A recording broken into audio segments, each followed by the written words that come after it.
it going, everyone? Laszlo Montgomery here, the China History Podcast. In this first of a four-part series that I presented way back in early 2014, in less crazier times, I wanted to introduce the life and times of Morris Two-Gun Cohen, somebody who, well, honestly, had no impact on the course of Chinese history. Despite living in historic times in China, he wasn't anyone of historical significance. What's interesting about Morris Cohen was his proximity to many of the names we do, in fact, remember, men and women whose names appear in all the history books about modern China. I hope you like what you hear, and also with what you see. I'm trying to spruce up my YouTube channel and offer you a little more for your money in terms of providing visuals to go with the usual audio, by yours truly. If you haven't subscribed yet, I hope you'll do so. You'll find hundreds of episodes covering all kinds of topics from ancient and modern Chinese history, stories behind Chinese Chengyu sayings, readings from antiquarian books written by early travelers to China, and more than a decade's worth of content about this subject that I'm so passionate about. Thank you from the bottom of my heart for checking this out. I hope you enjoy the series. CBC, the Canadian Broadcasting Corporation, ran a piece once called The Intermittently True Adventures of Morris Two-Gun Cohen. Paula Simons wrote the story. Morris Cohen was one of thousands and thousands of foreigners who went to China in the 1920s and got to witness that historic period in Republican China, and even play a few bit parts. Up until the curtain came down on those times in 1949, Morris Abraham Cohen got to see a fair amount of history that we've only read about in books. So we're going to relive those wild and crazy times of the 1920s and 30s in China. The places he operated out of and where his story was written were Saskatoon, Edmonton, Calgary, Hong Kong, Guangzhou, Shanghai, London, and Manchester. I guess you could call him a hustler, a salesman, and a con man. We use the term roller coaster to describe someone's life, ups and downs, scary moments. Morris Cohen, he truly had such a life. He'd spent time in prisons and Japanese POW detention camp, residential slums. He had plenty of lonely nights and flop houses living on the Canadian prairie. When times were good, he stayed in the finest hotels wherever he traveled, lived high on the hog, and threw lavish dinner parties and wined and dined visiting guests and dignitaries. He wasn't somebody who was written in the history books, but he certainly had an interesting China story, and we'll look at his particular bond that he had with the Chinese people. He was an unlikely soul who you'd expect to fall in love with China, the culture, and the people, but he did. During my 9-year stretch in Hong Kong, I knew guys like Morris Cohen.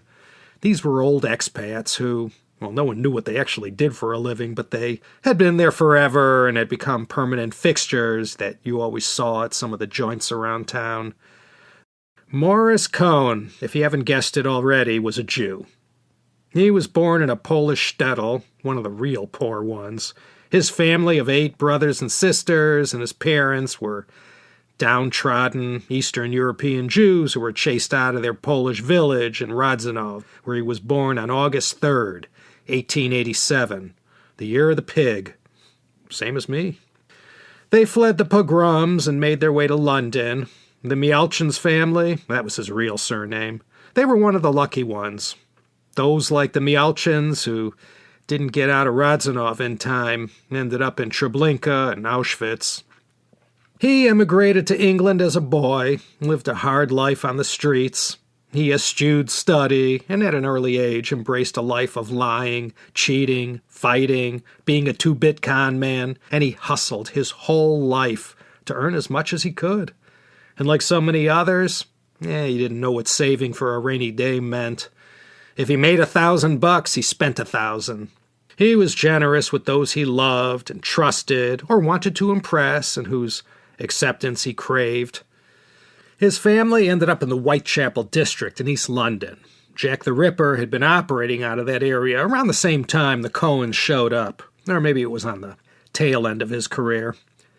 Morris's father, Joseph, knew when he arrived in England he'd better 86 that Mialchin surname, and he settled on Cohen for the new family name. As a young boy, the Cohen family lived at 68 Umberston Street in St. George's in the east part of London, a 10-minute walk to the Jack the Ripper Museum. Back then, this area was like the Lower East Side in New York in a way, a Jewish ghetto of sorts. Joseph Cohen got into the schmata business, which was a classic Yiddish stock and trade. Plenty of the locals in London really looked down on these newly arriving Jews in the same way Americans in California looked at the Chinese in the 1850s and 60s. They were strange, non-conforming, stuck together, depressed working wages, and stole jobs. From an early age, Moishe Cohen wasn't destined to grow up to be a good-looking sort.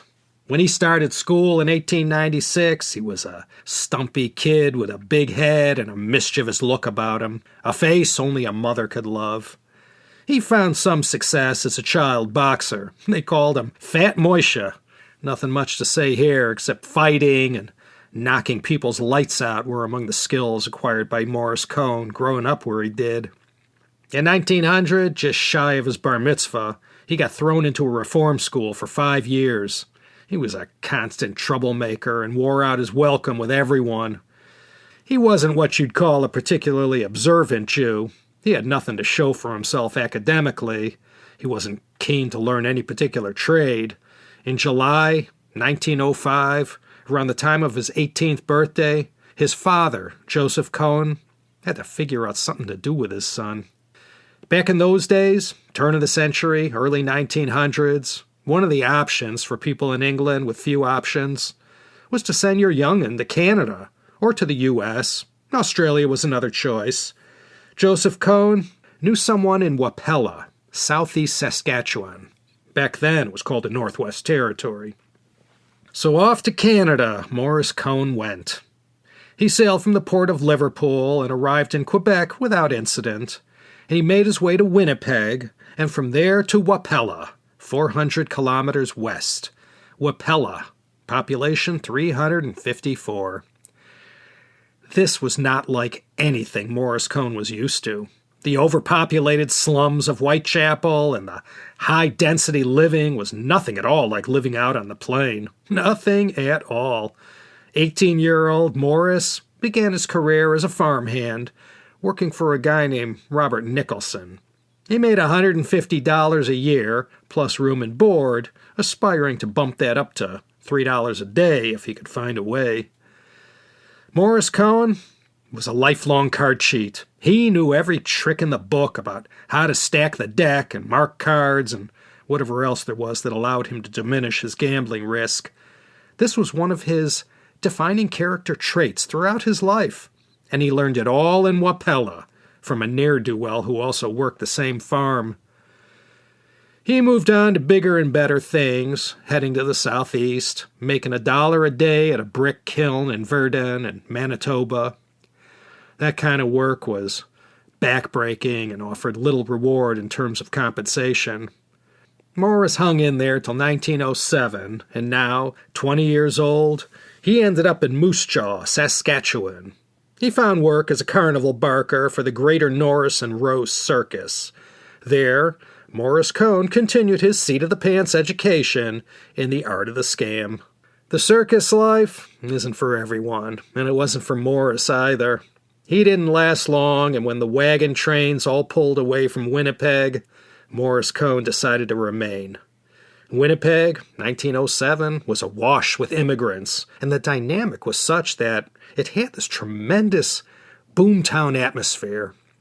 Morris Cohen thrived in this kind of an environment and in no time at all got himself busted and convicted for pimping for a minor and got sent away for 6 months in a 6 by 11-foot cell. He survived it. Any other man in Morris Cohen's similar circumstances, after the reform school in England, the prison time, the harshness of his life up till then, might have just given up or turned to drink or drugs. But not Morris Cohen. He heard there was money to be made in Saskatoon real estate, so off he went. Land that sold for $900 in 1905 was going for $16,000 by the end of 1907. Morris quickly got the lay of the land and proceeded to make a small killing. Here is where Morris Abraham Cohen met the man who served as the catalyst that led to this adventure he ended up having. After he pulled into town, and being the type of man that he was and all, he made his way to a gambling den operated by one of the local businessmen, a 52-year-old Cantonese named Mr. Ma Sam. One of his joints was called the Alberta Restaurant at 111 20th Street West in Saskatoon. Morris became a regular there in no time at all and earned his daily bread teaming up with Ma Sam, cheating suckers at cards. Around this time, Morris Cohen was given his Chinese name, Ma Kun. There in Saskatoon, the watershed moment of his life happened. You know how it is when something unexpected and random happens, and from that one moment in time, a whole long life experience followed. Well, this was one of those things. One day, Morris walked into the Alberta right at the moment when one of the local thugs was shaking down Ma Sam and robbing him. Morris took in the situation, and like he used to do back in Poland when the Jew haters used to try and push him or his siblings around, he approached the tough guy, had a few words with him, and proceeded to beat the you-know-what out of the guy and threw him out the door. You see, the Chinese in Saskatoon, well, they were in the same boat as their buddies down in San Francisco.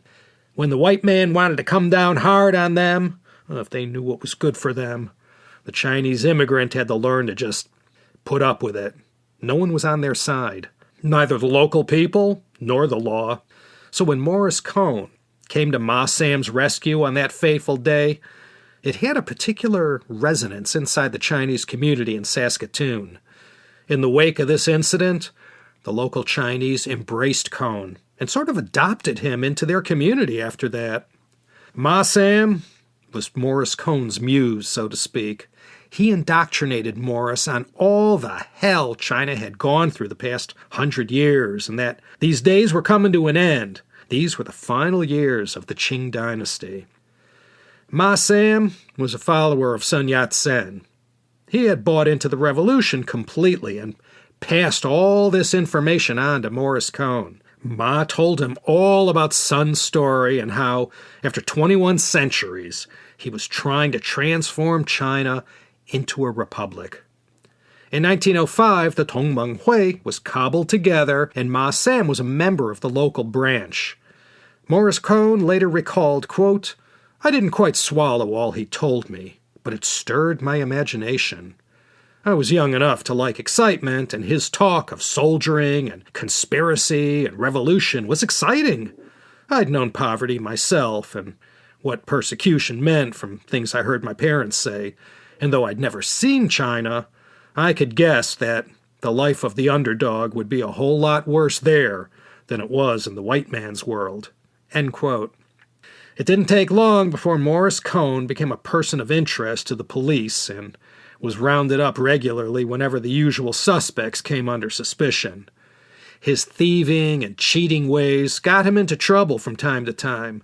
The local fuzz first tried to use the law to get him to leave, but when he defied them and hung around, he ended up in prison 90 minutes north of Saskatoon in a town called Prince Albert.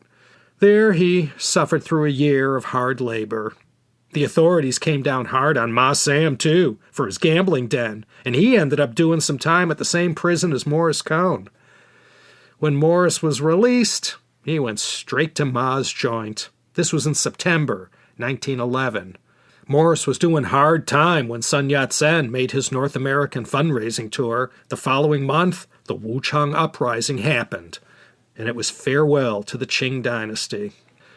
Word got around Saskatoon and in surrounding Chinese communities about how Morris Cohen had stood up for Ma Sam and was considered a friend of the Chinese, and they accorded him the honor of being welcomed as a member of the Tongmenghui.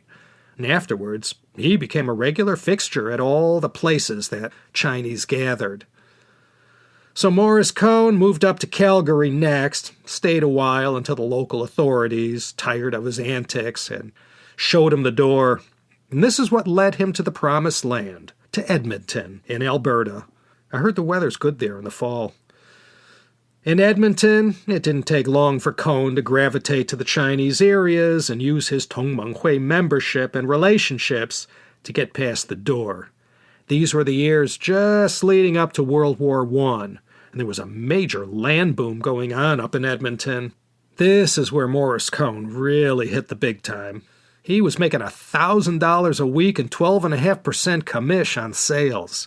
He was completely in his element, dealing in the seamy underside of Edmonton land speculation. In between selling worthless land at inflated prices, he continued to grow his criminal record. Nothing serious, gambling mostly. But then something began to happen. Around Edmonton, the word started to spread that this guy, Morris Cohen, had the inside track on the Chinese and was the perfect conduit for info, or if you wanted to get word to the Chinese community, or you had a business proposition, or whatever. To a certain extent, this may have been true, but regardless of his importance to the Edmonton Chinese community, when the press followed up with him, or someone stopped him on the street about something or other connected to the local Chinese, Morris would make it sound as if he was practically one of them, and he'd exaggerate his connections and his influence and insider knowledge. But all he was doing was creating the myth of the secretly influential and consummate insider amongst the Chinese, a myth that he carried in his back pocket for the remainder of his days. In 1913, Morris was 26 years old and doing fantastic in Edmonton. But when the market started to show signs of slowing, his real estate company sent their star salesman to Europe to go sell Edmonton real estate out there. This was Morris Cohen's first time back in Europe since he left Liverpool in 1905, and on the continent since his family got chased out of Poland. The prodigal son returned. This was a happy and tearful family reunion. Morris was reunited with his parents, Joseph and Scheindel, and with all his brothers and sisters. He was what you'd call a family man, but in his case, he rarely ever saw his family. He completely overwhelmed them with his success and the wealth he had amassed, showing up with gifts that no one could believe. Then he got his family out of their slum and moved them to some nicer digs. Everything went great, and like he would do in the decades to come, after he had showered his relatives with gifts and recounted all the overblown details of his life on the Canadian plain, Morris Cohen would leave town, and then no one would see him for a very long time. Moishe, he never had his own kids, so he was a particular soft touch when it came to children. He was like this dream relative that you could always count on for the most extravagant gifts. Whenever Uncle Morris came to town, it was better than Christmas, or better than Hanukkah in his case. He carried out his sales in Belgium and then headed back to Edmonton. The market that he had done so well in was starting to show signs of a bubble, and there was a whiff of something foul about to happen. Once some Chinese even took Morris Cohen to court for misrepresenting himself in a land deal. The only reason Morris wasn't convicted was, because the courts always, in these kinds of cases, as a matter of course, ruled in favor of the whiter party. But trouble followed Morris Cohen wherever he went. A lot of people who knew him or knew of him sort of kept their distance. He headed back to Edmonton and, through skill and good fortune, managed to not get convicted for any of the felonious activities that he engaged in on a habitual basis. When 1914 came around, the economy in Canada had pretty much hit the skids. 2 years later, in 1916, 29 years old, Morris Cohen enlisted in the Army and fought with the 218th Overseas Battalion, the Canadian Irish Guards. He was an acting sergeant, and this battalion was made up of soldiers from 14 nations, and then they hooked up with another group to form the 8th Battalion of the Canadian Railway Troops. En route to Europe to fight in the Great War, Morris got to stop in Blighty and visit his family again. He ended up having too good of a time in London and got himself a dose of the clap that messed him up but good later on. Then he was transported to Belgium and got to witness for himself the whole chamber of horrors of World War I. His role in the war was building railways, many of the 190,000 Chinese who served valiantly in the Labor Corps, who were shipped off to Europe to assist in the war effort, were also engaged in constructing railroads. And Morris naturally gravitated towards them and sympathized with their plight. If you're interested, I did an episode on the Chinese Labor Corps of World War I. That was CHP episode 207. Most of 1918, Morris Cohen spent recovering from complications from his gonorrhea. He was shipped off to a medical facility in Birmingham, where he stayed till November 1918. When he got shipped back to the continent, the war was already over. So Morris Cohen made his way back to Britain after his usual lack of discipline and lousy behavior got the best of him. He was demoted to sapper and sent to a base in Wales reserved mostly for troublemakers. By February 1919, Morris Cohen was back in Canada. Despite the failure of respectably and heroically performing his military duty, Morris talked up his time spent in Europe in such a way as to make people believe he personally defeated the Kaiser, wildly exaggerating his personal contributions. Hey, who could check these stories? As far as building on his myth was concerned, these couple years were going to prove invaluable. And like I said, who was going to carry out any due diligence to see what actually happened? Despite his sorry conduct as a soldier, he did manage an honorable discharge on March 17th, 1919. So after Morris Cohen made his way back to Edmonton, he immediately reunited with his old Chinatown pals. He tried to get back into the real estate business, but the good times had already moved on to somewhere else. All his savings from the pre-war boom were, of course, long spent. Things weren't looking too good. He was constantly in trouble for one kind of violation or another, again, usually involving gambling. Throughout his troubles, Morris Cohen always hung out with his Chinese friends and learned more about what was going on back in the old country. He learned the politics and stayed active in the China Nationalist League there. He very neatly insinuated himself into their world. Being a white guy and all, I suppose they welcomed him and found all kinds of uses in having him around. Let's face it, back in those days, not many Westerners were trying to cozy up to the Chinese and be their friends. Just as in California in the 1850s onward, once things really went south in Edmonton and people were hurting, the Chinese were the first scapegoats to suffer. But Morris Cohen became a tireless advocate for the Chinese in Canada, and whenever he was in a position to help them out, that's what he did. These years, right after the Great War, weren't good at all for Morris Cohen. He couldn't stay out of trouble, and all the money he tried to make was of the dishonest kind. His reputation amongst the local law enforcement people was well known, and by the middle of 1922, things were getting too hot in Edmonton for Morris. He was being watched, and that put a major crimp in his thieving, gambling, and scamming ways. He was 35 years old. Up till now, he had wasted his life, living a life of crime. To conform went against everything Morris Cohen believed in. Since arriving in Canada, he had done things his way, and he didn't care if it was legal or not, and he fleeced plenty of innocent people along the way. He didn't have any particular skills or aspirations that any normal person might have. So in short, he had nothing. He was broke. The economy in Canada was terrible. There were no jobs that he was qualified to do, and the Edmonton police had turned up the heat on Morris Cohen so badly he had to leave. And so he went to China.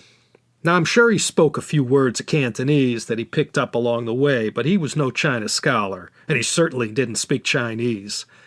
The Chinese guys that he knew in Saskatoon, Edmonton, Calgary, and Winnipeg, they all must have saw in this guy someone who sympathized with them and who probably had all kinds of odd uses.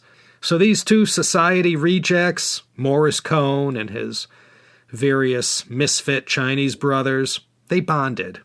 He had learned China politics from Ma Sam and who was who inside the organization. As I said, he had been invited to join the Tongmenghui that, in August 1912, was folded into a new party called the KMT, the Kuomintang. The thought of heading off to China had crossed Morris Cohen's mind more than once. He had again reached one of those several crossroads in his life.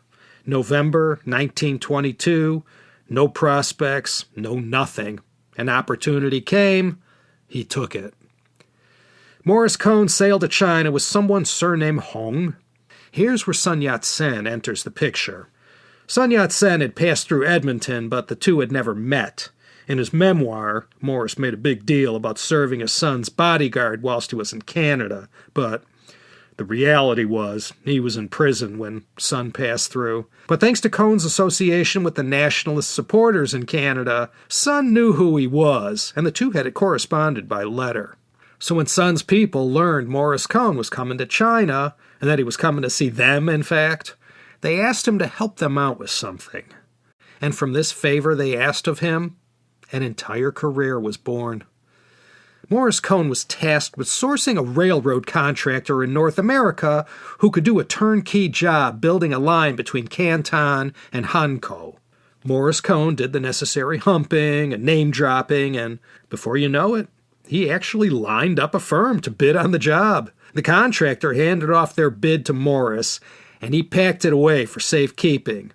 He took a train, again with this Mr. Hong, to Vancouver, and on November 23, 1922, he sailed west to China and arrived in Shanghai on December 12th. With this contract in hand and 8 guns packed in his suitcase, Cohen's hidden agenda was to leverage this railroad contract into something that amounted to a full-time line of work within Sun Yat-sen's organization. Next episode in Part 2, we are going to pick up with Morris Cohen's adventures in China once his vessel arrives in Shanghai. I hope you'll come back for that. Until then, this is Laszlo Montgomery signing off from Los Angeles, California. I'll see you shortly for another exciting episode of the China History Podcast.